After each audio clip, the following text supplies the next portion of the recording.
আপনি জানেন না আপনার ছেলেটা অনেক আগেই জেনাকারী হয়ে গেছে, আপনি টের পান নাই। ছেলের হাতে স্মার্টফোন তুলে দিয়েছেন, ছেলে গোপনে গোপনে 10টা প্রেম করে, আপনি জানেন না।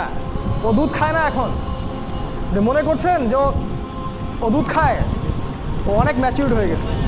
আপনার মেয়েকে দেখে মনে হয় খুব পর্দা করে, দেখেন ভিতরে ভিতরে কোনো ছেলের সাথে সম্পর্ক তৈরি করে ফেলছে। অনেক ঘটনা ঘটে যায়, আমরা সরল মনে অনেক কিছু করি। আপনার ওয়াইফকে দেখেন, আপনি যখন বাসায় থাকেন না কি করে না করে মনিটরিং করেন, টিভি বন্ধ করে দেন, সিরিয়াল টিরিয়াল বন্ধ করেন। এমন কারোর সাথে মিশতে দিবেন না যে আপনার ছেলেকে, আপনার মেয়েকে, আপনার বোনকে, আপনার মাকে বিপথে নিয়ে যাবে। কঠোর হন পরিবারের উপরে, কারণ আপনাকে আল্লাহ পাক আপনার পরিবার সম্পর্কে জিজ্ঞাসাবাদ করবেন, অবশ্যই জিজ্ঞাসা করবেন।